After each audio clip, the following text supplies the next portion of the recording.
Hello,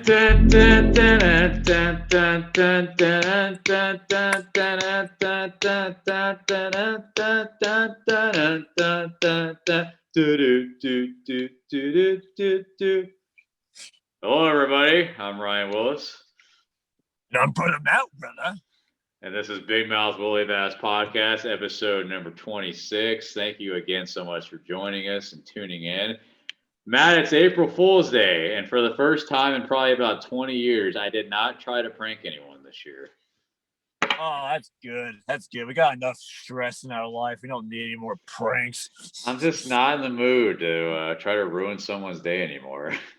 Probably because every day is a struggle for most people, so did not try pranking anyone. However, it was opening day, and our Padres got the dub. Go Padres! Yes.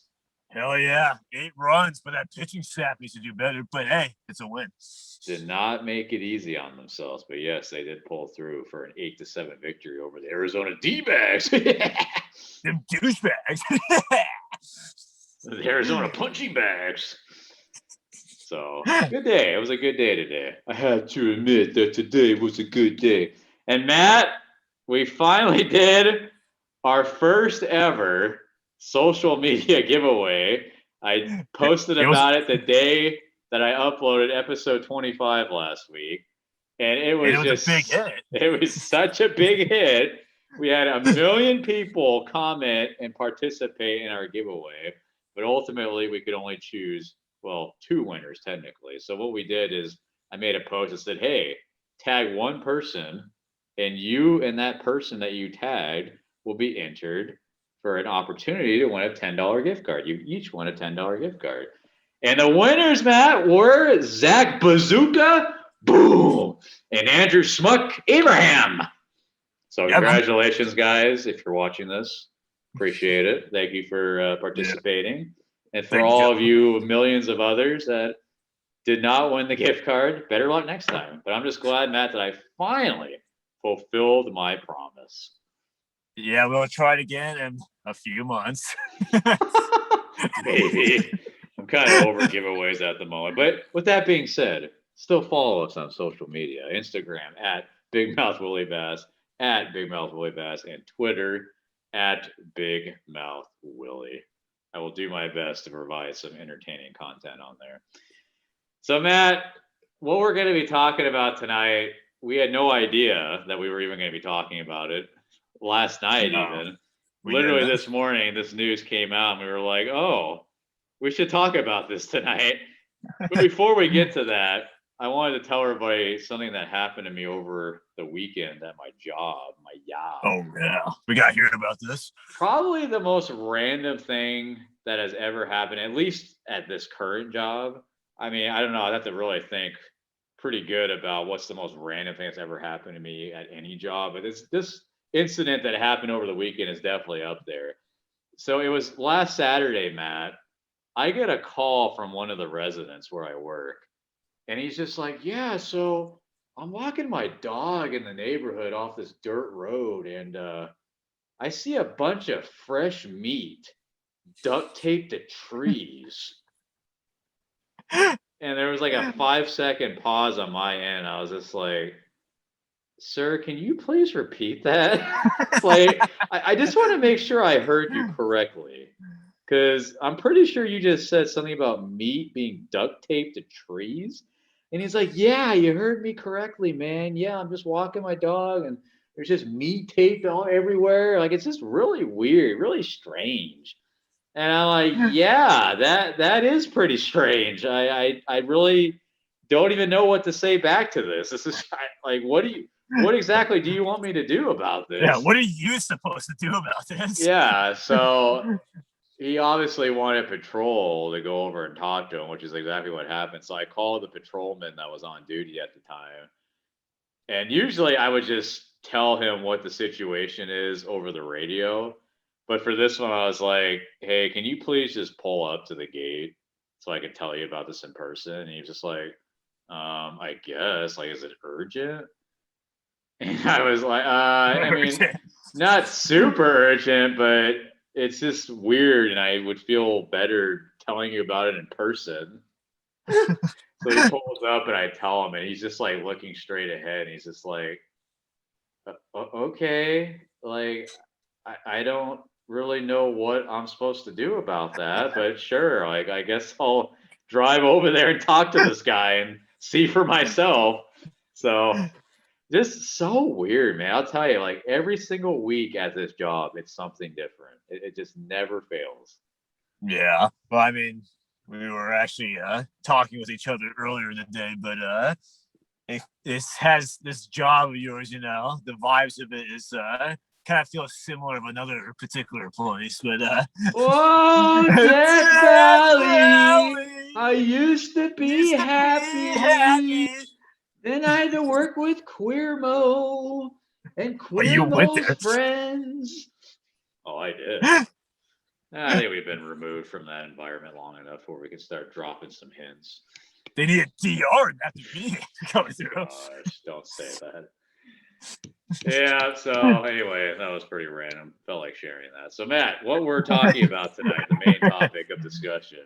Yes. It was reported today on April Fool's Day. This is probably the best day out of the year for this news to come out.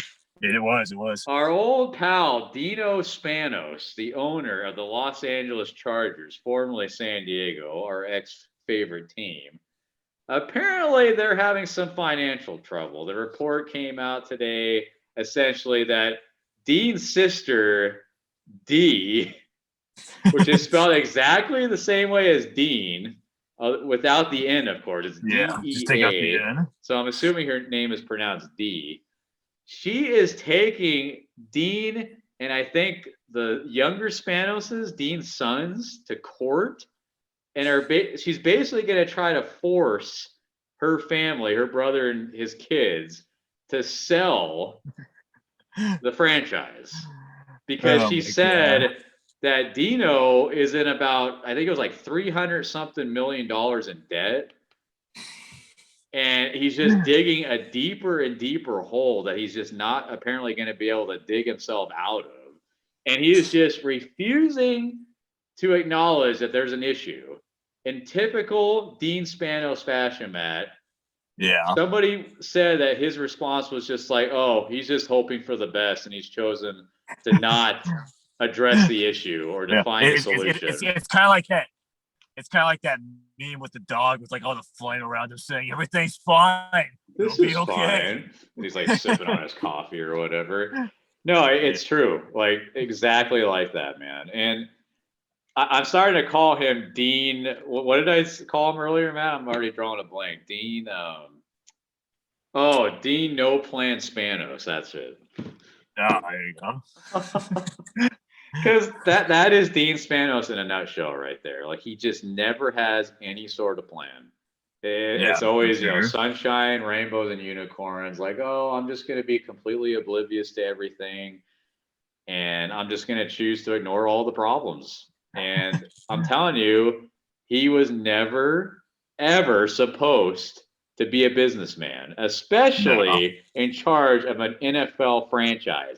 He never had any business being in charge of that team. He inherited, of course, from his dad, Alex, and it's just been one mistake after the next. He decides to move the team from San Diego, where they were loved and worshipped, and decides to leave town and go be a tenant up in LA where nobody cares about them. And it's not working out. And Matt, what did we predict when they announced that they were moving to LA? Well, obviously that they're going to fail. Right. We know that Dean Spanos, compared to the other 31 owners, is not that well off. Like, yes, he's a wealthy man, of course, but compared to the other owners, he's kind of a poor man. What would you say? Like a poor wealthy man, I guess. Well, I mean, I think like Spanos and Mark Davis, those two in particular, they're probably like 31 and 32 as far as wealth goes. And but yeah, just the whole story in itself, it kind of caught me off guard because like I would like joke about it, but I felt like the only way how Spanos would actually like be forced to sell a team was maybe if he came out as a racist, or kind of like He what happened. probably is. Well, maybe, but kind of like Donald Sterling, for instance, or either that or maybe like a sexual harassment, claim, because that's what happened to Jerry Richardson, the Carolina Panthers old owner. Right. But I thought maybe something like that would happen, but this actually makes a lot of sense though, because like you said, he's a terrible businessman. He's not a self-made millionaire. All of his wealth came from his father, and right.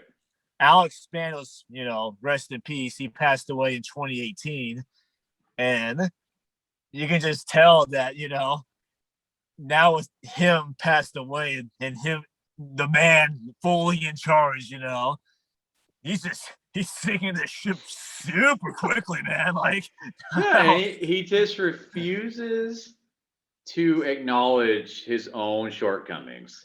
He refuses to admit when he's wrong.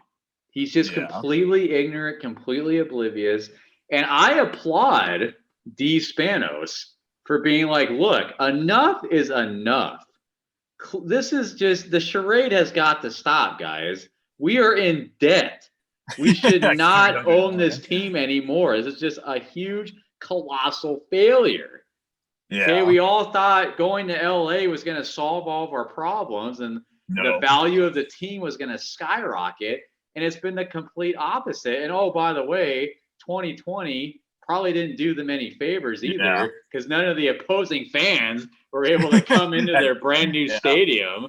I'm glad you meant. I was going to mention that too, but you already said. So they lost out on millions of dollars there alone. And then there was another part of that report, Matt, that said that he owes like charitable foundations up to like $22 million. And his response to that was just like, well, they can wait. Like, he's supposed to be a multi like millionaire, even billionaire, and he can't even afford to throw 22 mil to charities that he promised like he would deliver on. Like, he can't throw a bone to charity. You can't throw a bone to charity. We already know, like, we've known about it for even before they left. Like, he's just a complete scumbag human being. Like, he's the type of person, that will, quickly backstab you first chance he gets, for his own benefit, of course. But of course, his benefits are becoming much more far and few between. But I mean, it's just, these first 4 years of them being the Los Angeles Chargers, man, my God, like, it's gotta be the, we already knew this, but we gotta say it again. Like, these 4 years, man, have got to be the worst 4 years ever for a team to relocate to a new city, just from the disinterest from the fans, the losing the money, because like you said, like, this was supposed to save all their problems. Apparently it was us, San Diegans' fault for why Spanos was failing. Well, this just proves within 4 years, it was him all along. I mean, we already knew that, but now the whole world in America, they can see it firsthand. Like, my God, man, like, they moved into a brand new stadium and they just can't get anything right. And to tell you the truth, I'm just sitting here with my popcorn just watching this. Man, I think I mentioned it to you. Like, this report is not surprising at all. The only thing that's surprising to me is that it took this long for a report to come out like this, because we knew all of Spanos' shortcomings well before they relocated. And we predicted that this was going to be a failure. In the grand scheme, they have not generated interest. Nobody cared about them before. Nobody cares about them now. Yeah. I'm just surprised that it took this long for a report like this to come out. But this is only the beginning, Matt, as you touched on. And this was the first domino to fall. And it's going to be really interesting to see what happens from here. Because this is not going away. Yeah. Well, there's a couple points I want to mention, but I feel like, from the Chargers' perspective, like, I think their only hope is like Justin Herbert's the next Tom Brady. Like, they need, because he is like the poster. That's the one thing I would give him credit for. Herbert played a lot better than I thought he would. But with that said, though, he might have a sophomore slump. You never know. But they need him to succeed. Otherwise, man, that'll be even worse. I mean, I know because every time we say it could get worse or it can't get worse, it does with this team. You know that. But some things never change.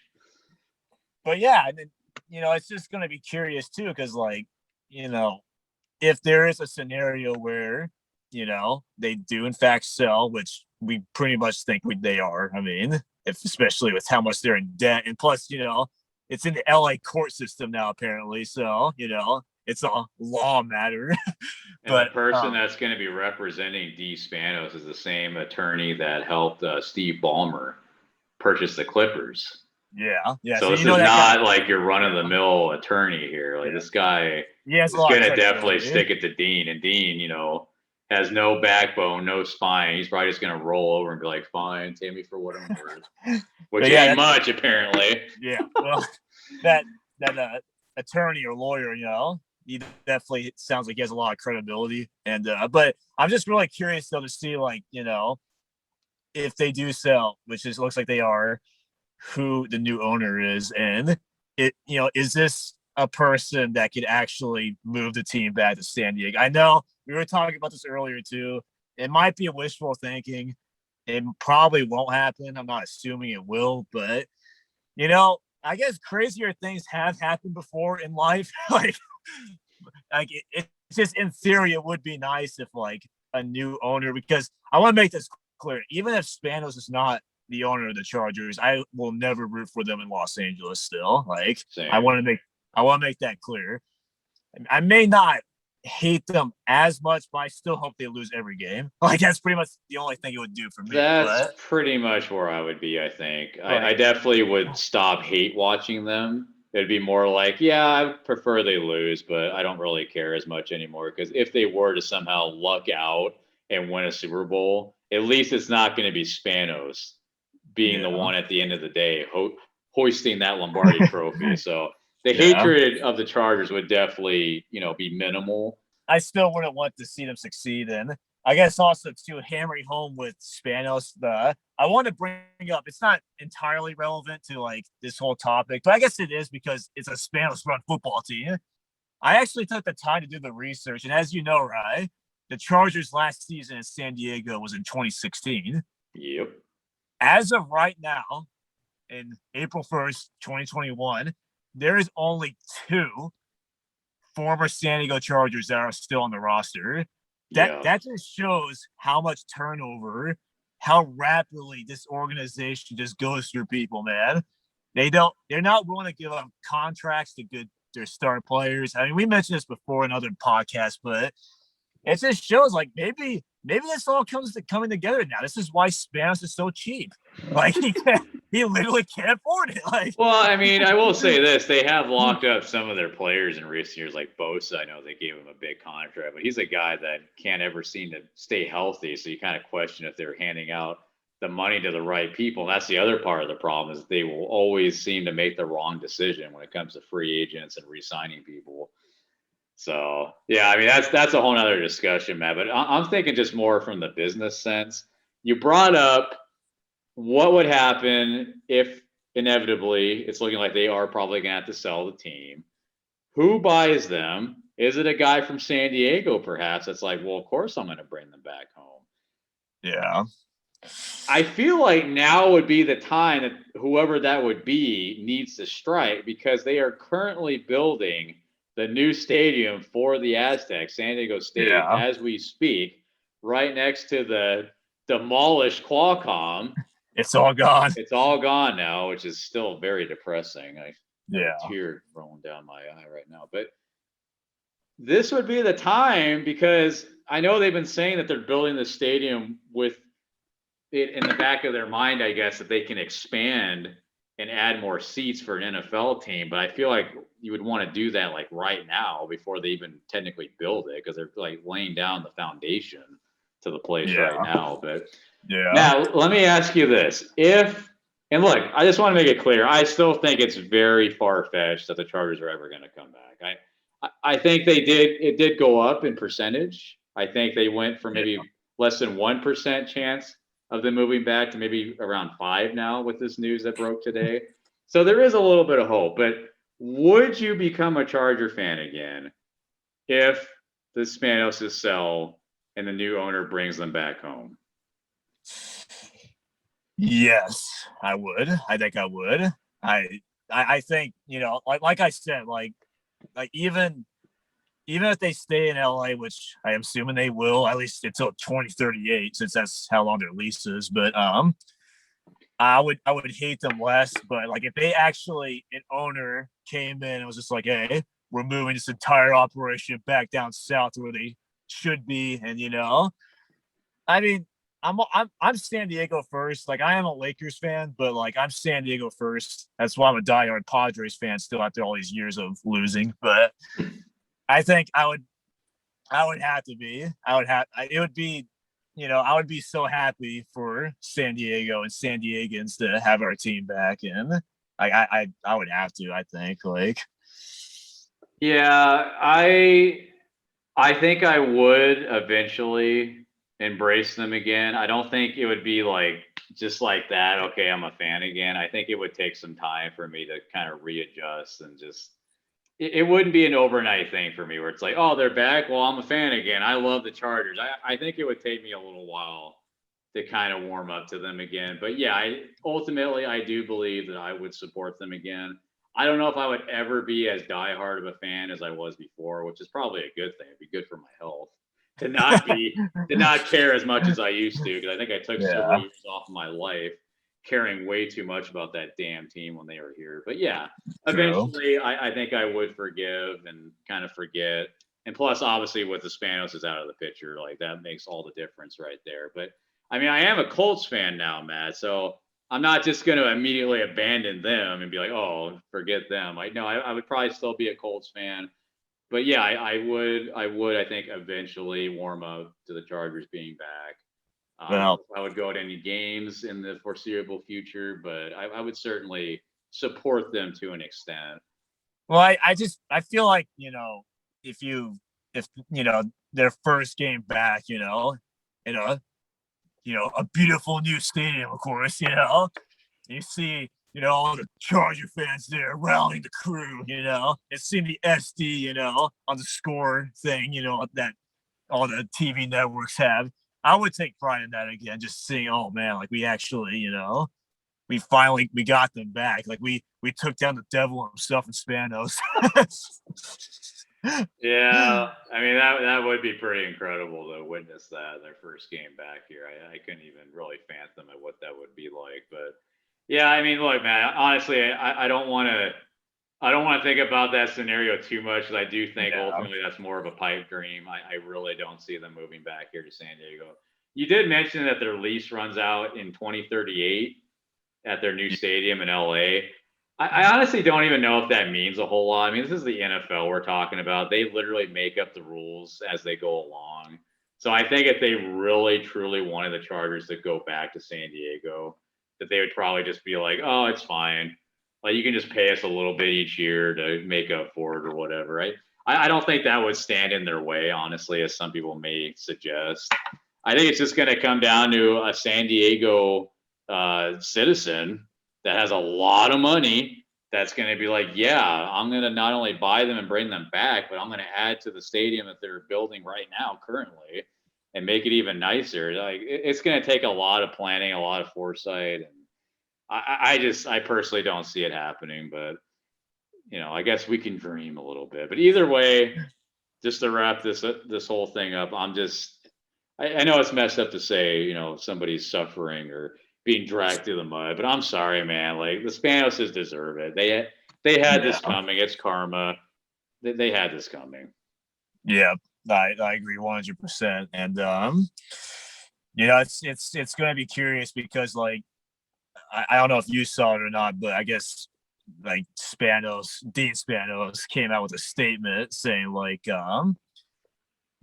like you said, like they're just kind of like ignoring it and whatnot. But apparently by 2024, though, that year in particular, like if he doesn't sell in between now and then, like he's gonna be really in the gutter at that point, and like living in the gutter with grandma, almost to the point of no return. So it's like, might as well sell, right?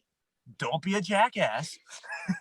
Well, didn't it say that it was kind of his plan all along to try to sell the team in 2024? Because I guess at that point he technically can sell. So I think the NFL has some sort of rule where you have to wait a certain amount of years after you relocate before you sell. That way it doesn't look like they were just doing it for the money, even though that's clearly all that they were thinking about. So, obviously. Yeah, but dude, they should have sold 20 years ago, honestly. So this is long overdue. And any Charger fans out there that are upset by this, why would you be angered? Like, if anything, I'd be ecstatic about this. I mean, yeah, it's embarrassing, I guess, because your team's getting just slandered. It's the freaking Spanoses, man. You don't want Spanos to still be the owner, do you? Like, this is good. Yeah. It's a good thing. I mean, I guess for the short term it could be bad, but bad publicity, and maybe they won't be able to bring in any big free agents or whatever. But come on, I mean, this is ultimately going to be a good thing no matter what if you're still a Charger fan. Yeah, well, I mean, like, out of all the 4 major professional sports, so how many teams there? Like 122.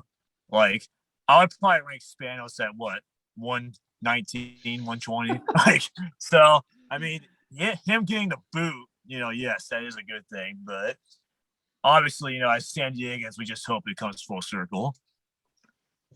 And it seems to be heading in that direction with the first domino falling today. And no, I do not believe it's an April Fool's prank because this came out of the LA Times and it seems pretty serious. It's got Dean Spanos written all over. Like, oh, I'm not worried. We're just going to hope for the best, but we're not going to have any actual plan to figure this out. It's real because there's like a million articles of it. So yeah, no solution. It'll be fine. Don't worry. The house is falling apart. It's on fire. We'll be good. Somebody will come save us. Okay, man. Good luck with that. All right, man. Well, before we wrap things up, I wanted to quickly bring up our Los Angeles Lakers. You actually mentioned them a little while ago. We don't talk about the Lakers very often because I don't think we have much of an audience out there for Laker talk. But I did want to touch on them real quick, Matt, because it has been like a month or two since we have discussed them at all. And they're going through quite a tough stretch right now. Yeah. No Anthony Davis, who's been out for a couple months now because of a heel issue, I think. And then, 2 weeks ago, LeBron suffers a high ankle sprain, which is going to keep him out for at least another couple of weeks. It could be another month. We don't know. They gave us a timetable of like 4 to 6 weeks, so we'll have to wait on that. So they lost I believe their first 4 games without LeBron. Yeah. I mean, it has just been brutal. And they finally picked up a couple dubs last weekend against the Cavs and was it the Magic, I think, the other game? Yes, Magic. So they finally picked up a couple wins, man. But I don't understand. Like, they have good role players on this team. They have Montrezl Harrell, who at this rate is probably going to win 6th Man of the Year. I mean, he's been fantastic. I mean, Dennis Schroeder, I know he was out for a little bit because of an injury, but he's been unbelievable when he's been out there. Great effort guy, by the way. I mean, they've got good players on this team. Kyle Kuzma, I feel like he's still been inconsistent, but I feel like he's taken kind of a mini step forward. He's been, I think, better than he was last year anyway. They have good players, and it just seems like as soon as AD and LeBron are out, these guys just forgot how to play basketball. I just don't get it. Like that one victory they had against the Magic, they barely hung on for dear life, and that was against a G League team, essentially. The Magic didn't even have a lot of their regular starters play in that game, and they barely won. I don't get it. It's almost like, we don't have LeBron and AD, so now we actually have to do stuff and, are held accountable. We can't handle it. It's too much pressure. Yeah. I kind of agree with you because, they definitely have you can definitely notice the difference, big time, like majorly, like with and without, those two players. Yeah. I think Davis should be back before LeBron, and whenever that day comes, that's going to be a very good thing because we definitely need at least one of them to be back because it's pretty evident, they're going to be falling in the standings. Like they No, they got already have.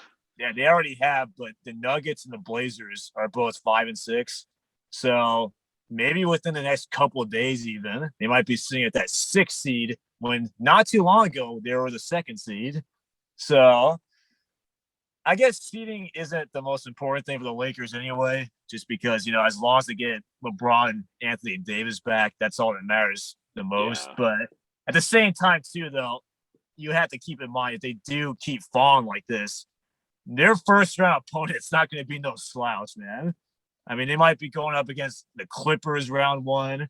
It might be the Nuggets, who they faced in the Western Conference Finals last year. They'll be playing a very formidable team right off the bat. And that's something that's not ideal because we want LeBron and AD to get their legs back, get back in the rhythm. And also, with the addition of Andre Drummond, want to get that cohesion going before the playoffs. So it's definitely concerning. I have their schedule pulled up here. It looks like they're playing the Clippers 2 games from now. So yeah, they're playing them Sunday. That's probably an L. Yeah, that's one I can't really picture them winning. They also play the Heat a couple of games from now. Probably not going to win that one. And then the Nets, that's pretty much an automatic loss there. So yeah, even if Harden and Durant are both out for that game, they're probably still going to lose. Plus, the Nets just picked up LaMarcus Aldridge and Blake Griffin recently, so they got a lot of veterans that know how to win on that team. Yeah. So the point being, man, is that whenever they do play teams that are not in the playoff picture, like for instance, they play the Kings. Well, yeah, I was just going to say, I'm looking at the Western Conference standings right now, and yes, they are the 4 seed as we speak at 30-18. But yeah, Matt, I mean, you got the Nuggets and the Blazers right behind them, literally. They both have 29 wins, so they're only 1 game back in the win column. And then even the 7th seed Mavericks have 25 wins, so they're technically only 5 games away from them. So if the Lakers go on a losing streak, which it sounds like they probably are, with the opponents that they have to play against coming up here, I mean, they could easily find themselves in the 7th spot before long. I mean, it's starting to get a little scary. Like I'm not too concerned about them missing the playoffs altogether because I think AD and LeBron will come back before it gets to that point. At least I hope so. But yeah, I mean, you mentioned the fact that they could fall pretty significantly in the standings, which means they'd have to play a really good team, obviously, like right off the bat. But Matt, I would say to kind of reverse that, I feel like the Jazz or the Suns or the Clippers would actually hate that more so because it's like, damn, we had this great regular season. We got like one of the top seeds, and our first matchup is against the Lakers, where we could easily get bounced in the first round. So if I'm Utah and Phoenix, especially 2 teams that are normally not at the top of the standings, at least not anytime recently that I can remember, I feel like they would be more pissed off about that than anything. I mean, yes, that would be a tough matchup for the Lakers right off the bat, of course. But I think to flip it, those top 2 teams would probably be a little bit more concerned because they are the defending champs, and AD and LeBron are top 5 players. So either way, as long as the Lakers get in, which I think they will, you gotta like their chances no matter what. I do think the Clippers are probably their biggest threat, and I believed that last year, and that's why I was so worried about them possibly meeting up in the Western Conference Finals, and I thought for sure that's what was going to happen until they choked in classic Clipper fashion. So I'd definitely be concerned about that. But yeah, my whole point is I just am really disappointed that they can't even seem to get by for even a week without either LeBron or AD. Like, I get how great these guys are, but I feel like they have enough depth to where they should be able to manage and still be able to take apart some of these teams, but they can't. And it's just really frustrating to watch. And you mentioned Andre Drummond, Matt. who they just picked up off of waivers. And I love that pickup. I love Andre Drummond. He's somebody that they desperately needed. I think the last time we talked Lakers, we were talking about, well, if they had one area where they can improve or upgrade, it's the center position. And they And got him. they got it. Andre Drummond is a former All-Star. He's a great rebounder. He can give you a little bit on the offensive end, which is something that Marc Gasol has not been able to deliver. No. Marc Gasol, the only thing he's been able to contribute is his passing, essentially. He's still a great passer, but not much on the defensive end. He's not getting you many boards from what I've seen. So Drummond's a great upgrade, but he gets hurt right off the bat in his first game, and now he's going to miss the next couple of games, it sounds like. So they just can't catch a break these days. Yeah. Well, I mean, I think, the thing is that they got good players that are still playing like right now, but I think that the thing is that their depth is built around LeBron and AD. They can't, and they're not built like for themselves. They need them to, or at least LeBron, for sure, at least LeBron. But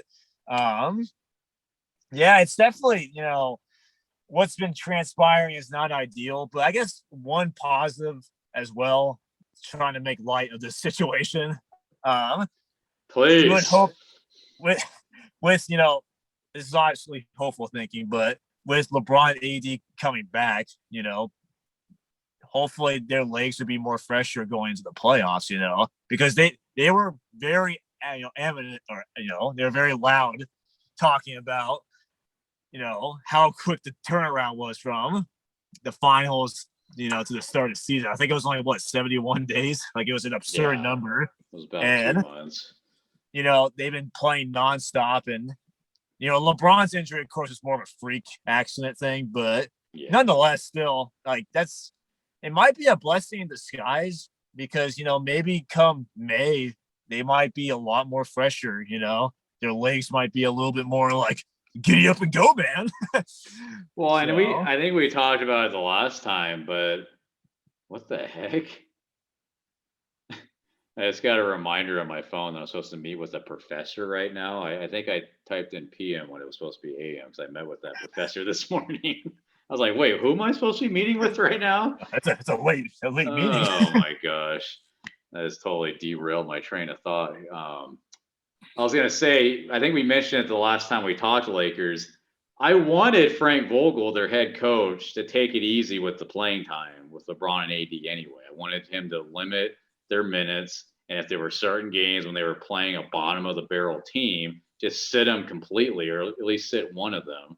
Because it was such a quick turnaround, and we want them to be fresh heading into the playoffs. So I agree. I think this ultimately could be a blessing, but at the same time, like, you don't want to fall too much further in the standings, and all of a sudden, like, you have LeBron and AD back, and it's like you got to win every game from here on out, otherwise you're gonna miss the playoffs or be an 8 seed or something. So my whole point is at least get a couple more W's to try to right the ship here until they get back, because it's just been ugly basketball. Even those 2 wins that they had, it was just ugly. So, well, I do believe Anthony Davis is he probably needs another week or two, but he's getting there. I was going to ask you, where did you see that report? Because the last thing I heard was just like, oh yeah, he's progressing, but we don't have any more information. Well, I basically saw it from multiple sources. It was just saying, like, he's that shoot around, he's participating in some drills, but he's still not like game ready yet. But he maybe like well, hurry up, damn it! Like, if we at least get AD back, I feel like we'll be okay. Well, yeah, you gotta have at least one of those guys. But my goodness, I mean, honestly, I was starting to wonder if AD was even going to come back at all, because they kind of pulled a Padres move when they were like, "Oh, it's not that serious. We're just gonna, hold him out for like a week or two for precautionary reasons." And then here we are 2 months later, and he's still not back. And it's like, okay, what's really going on here? So I'm glad to hear that, Matt. I hope that is right. I hope that is true, that he is going to be coming back sooner than later, because, gosh, they need him so bad. Yeah, they definitely do. And obviously, too, I know it's very oversaid all the time, because, you know, it is remarkable. Don't get me wrong, but you hear it all the time with LeBron, how good he is with his age. But at the same time, too, he is human and we need to get him back, you know, fully healthy. And when they do get him back, they will be dangerous. They will 100% be title contenders. And we just hope for a speedy recovery for both of them. You gotta win now, man. Like, I know they just won a championship, but you gotta win another because LeBron ain't getting any younger. And it's a couple of years from now. We don't know how that's gonna all look and where he's gonna be at physically. So you gotta win now. That's why I love the Drummond signing. They needed a center. They got him. Now we just need our 2 stars back so it can all come together, hopefully. So we'll have to wait and see how that all shakes out. All right, Matt. Well, that's going to wrap things up for this week's episode of Big Mouth Willie Mouse Podcast. We appreciate you tuning in. As always, hit that like button, smash the subscribe button. We would appreciate it. We're almost up to 50 subs, so help us get there, please. If you know anybody that might be interested in taking a watch, look at our show. Pass it around. Spread the word. Take one down. Pass it around. Until next time, I'm Ryan Willis. And I'm Matt Willis. Bye.